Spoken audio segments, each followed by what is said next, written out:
Parmênides nasceu em 530 a.C. e morreu em 560 a.C. Teve seu pensamento exposto no poema Sobre a Natureza e Sua Permanência, que foi visto por alguns como a obra que deu início à ontologia.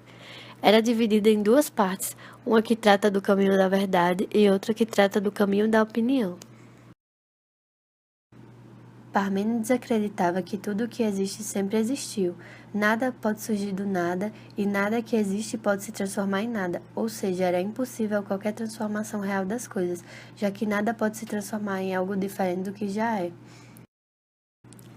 Para ele, a opinião é instável, mutável, efêmera e por isso não podemos confiar, já que está em constante mutação. O caminho da verdade é o único correto, os outros são meras ilusões, que são substancialmente o caminho dos sentidos, que podem atestar o não ser à medida que demonstram o movimento e a mudança, o nascer e o morrer. Heráclito nasceu em 540 a.C. e morreu em 470 a.C. Na atual Turquia, ele pertenceu à nobreza, pois sua família era descendente do fundador da cidade. Pode ser por esse motivo que ele desprezava o povo simples e nunca interferiu na política. Desprezou também os antigos poetas, os filósofos de sua época e a religião. Era contemporâneo de Parmênides. É conhecido pelos seus escritos não muito claros, especialmente em sua obra Acerca da Natureza, onde aparecem diversas sentenças breves em formas de prosa. Heráclito considerava os logos como uma lei universal que governava o mundo, de acordo com a qual todas as coisas começavam a existir e fazia com que todos os elementos materiais do universo fossem mantidos em equilíbrio. Ele observava o constante devir das coisas, considerava que o mundo está em constante mudança. O mundo inicia com fogo, que é a substância ativa com inteligência não corpórea e criada. Qualquer mudança que ocorre no mundo se dá através do fogo. Com o devir, a filosofia deixa de ser estática e passa a contemplar também o movimento. O movimento, para ele, é o próprio princípio. Chamava a atenção para o fato do mundo estar cheio de constantes opostos, dia e noite, quente e frio.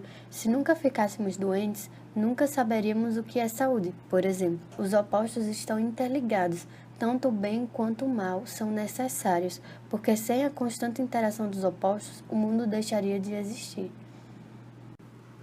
Pitágoras nasceu em 580 a.C. e não se sabe ao certo sobre a data da sua morte, mas estima-se que foi 497 a.C. Mais conhecido pelo teorema que leva seu nome, Pitágoras foi responsável pelo surgimento da palavra matemática e sua concepção como um sistema de pensamento baseado em provas dedutivas. Também foi responsável pela fundação da Escola Pitagórica, reconhecida como a primeira universidade do mundo. Embora poucas informações sejam realmente confiáveis sobre a vida e teorias de Pitágoras, pois a maior parte das informações sobre o filósofo foram escritas séculos após a sua morte, sabemos através de Aristóteles que Pitágoras considerava a si mesmo como um observador da natureza e que este seria, em sua visão, o propósito de sua existência.